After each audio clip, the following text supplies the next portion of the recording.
చరిత్ర సృష్టించాలన్నా చరిత్ర తిరిగి రాయాలన్నా అది కేవలం ఒక చంద్రబాబు నాయుడు గారితోనే సాధ్యం. 2014 నుంచి 19 మధ్యలో మీరు ఒకసారి చూస్తే ఆనాటి India's largest FDI investment in automotive sector కియాని తీసుకొచ్చారు. ఇప్పుడు ఆ చరిత్ర మళ్ళీ తిరిగి రాస్తున్నాం. India single largest FDI investment in history సుమారుగా $15 బిలియన్ వర్త్ గూగుల్ భారతదేశంలో పెట్టుబడి పెడుతుంది, ప్రత్యేకంగా ఆంధ్ర రాష్ట్రంలో పెట్టుబడి పెడుతుంది.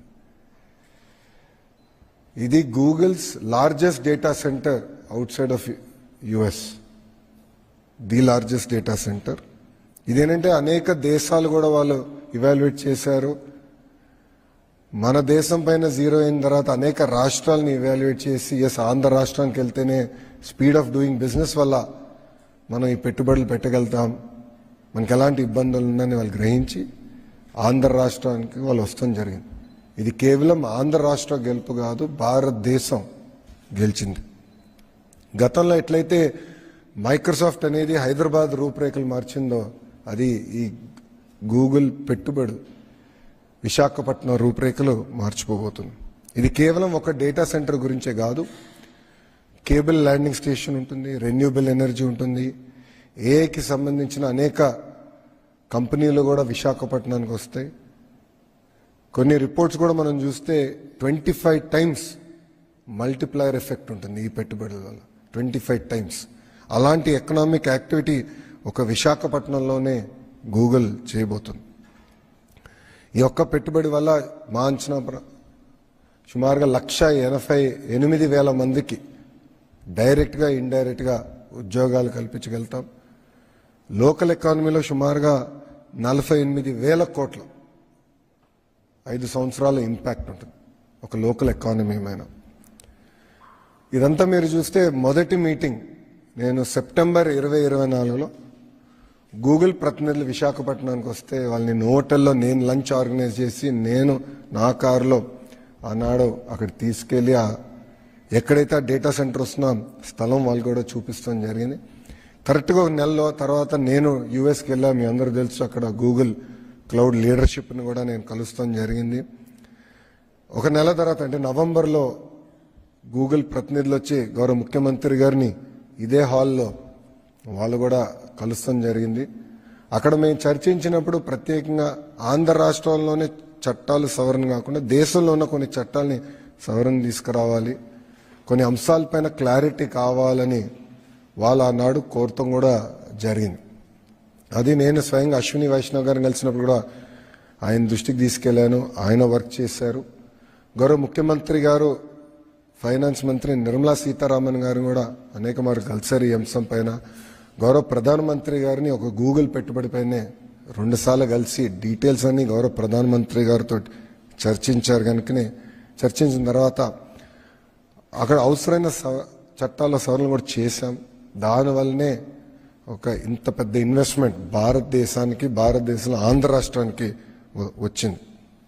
ఇంతేకాకుండా వెంకల అనేక మంది అధికారులు పనిచేశారు. మా ఐటీ సెక్రటరీ భాస్కర్ గారు కానివ్వండి, గౌరవ ముఖ్యమంత్రి గారి ఆఫీస్లో కార్తిక మిశ్రా కానివ్వండి, వీళ్ళందరూ కలిసికట్టుగా పనిచేసి ఎందుకంటే ఇది బయటకు వస్తే ఇతర రాష్ట్రాలతో కూడా మనం పోటీ పడతాం, వాళ్ళు ఎక్కడ పట్టుకెళ్తారని చాలా అండర్ ద ర్యాప్స్ పెట్టి ఒక కాంక్రిటైజ్ అయ్యే వరకు ఎక్కడ మనం మాట్లాడతాం కూడా జరగలేదు. చాలా జాగ్రత్తగా చేసుకుంటూ వచ్చి నర్చర్ చేసి ఈ ఇన్వెస్ట్మెంట్ని విశాఖపట్నానికి తీసుకొస్తాం జరిగింది. ఆంధ్ర రాష్ట్రం సాధించింది, భారతదేశం సాధించింది. ఇది ఒక మాటలో చెప్పాలని అందరం గర్వపడాల్సిన అవసరం అని. ఈరోజు మీరు ప్రపంచంలో ఎక్కడ చూసినా పేపర్లు ఎక్కడ చూసినా కూడా భారతదేశం గురించి మాట్లాడుతున్నారు. ఈరోజు లార్జెస్ట్ ఇన్వెస్ట్మెంట్ ఇట్లా వచ్చింది, ఎలా వచ్చిందని నాకు చర్చ జరుగుతుంది. మా లక్ష్యం ఒకటే, ఒకే రాష్ట్రం, ఒకే రాజధాని, అభివృద్ధి వికేంద్రీకరణ. అనంతపూర్ని మొబిలిటీ వ్యాలీగా చేసి చూపించాం కియా మోటార్స్ వల్ల.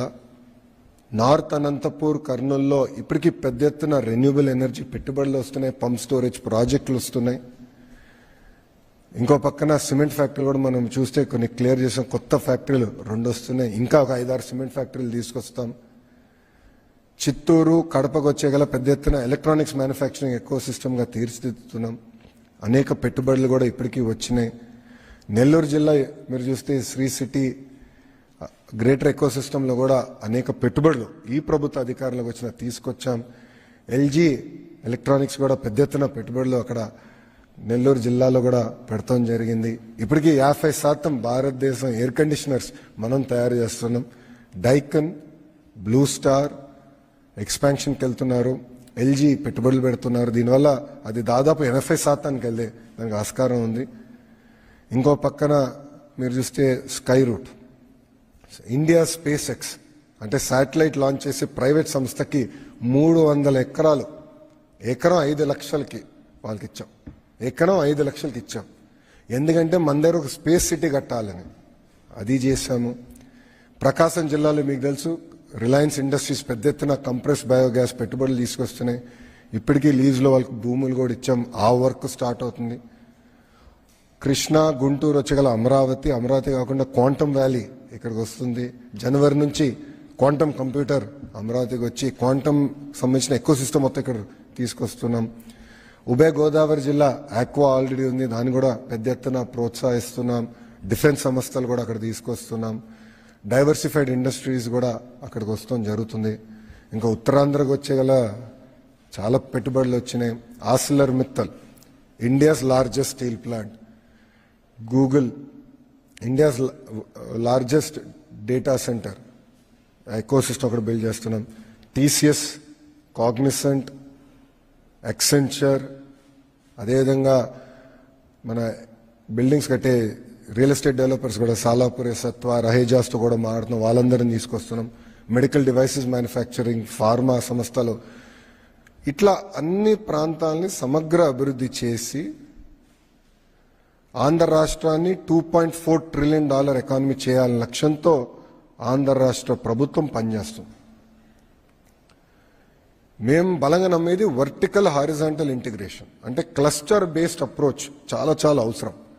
ఎలక్ట్రానిక్స్ మ్యానుఫ్యాక్చరింగ్ అంటే ఒక ఎకో సిస్టమ్ రావాలి. 100 కిలోమీటర్ రేడియస్లో major end to end ecosystem create చేయాలి. సో అంటే మీ మొబైల్ ఫోన్ తీసుకుంటే దానికి ఉన్న casing, housing, camera module, lens, chip manufacturing, display అంతా 100 కిలోమీటర్ రేడియస్లో మ్యానుఫ్యాక్చర్ అవ్వాలి.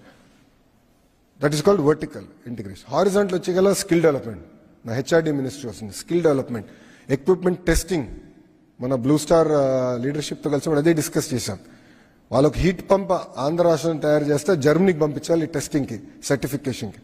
ఆ సర్టిఫికేషన్ ఎందుకు ఆంధ్ర రాష్ట్రంలో ఉండకూడదు, ఇదే ఎకో సిస్టంలో మీరు పెట్టండి అని వాళ్ళు కూడా మేము పెట్టుబడులు పెడతాం ఆ ఎకో సిస్టమ్ కానీ వాళ్ళు కూడా చెప్తాం కానీ. సో వర్టికల్ హారిజాంటల్ ఇంటిగ్రేషన్ చేస్తున్నాం. సో అందుకే కంప్రెస్డ్ బయోగ్యాస్ అంతా ఒక జోన్లో, ఎలక్ట్రానిక్స్ మ్యానుఫ్యాక్చరింగ్ ఒక జోన్లో, సిమెంట్ మ్యానుఫ్యాక్చరింగ్ ఒక జోన్లో, ఆటోమోటివ్ ఒక జోన్, డ్రోన్ సిటీ కర్నూలు అట్లా ఒక జోన్లో. క్లస్టర్ బేస్డ్ అప్రోచ్ అనేది ఆంధ్ర రాష్ట్ర ప్రభుత్వం తీసుకుని 2047కి $2.4 ట్రిలియన్ ఎకానమీగా ఆంధ్ర రాష్ట్రాన్ని తీర్చిదిద్దడానికి కూటమి ప్రభుత్వం, మన ప్రజాప్రభుత్వం అడుగులేస్తాం జరుగుతుంది.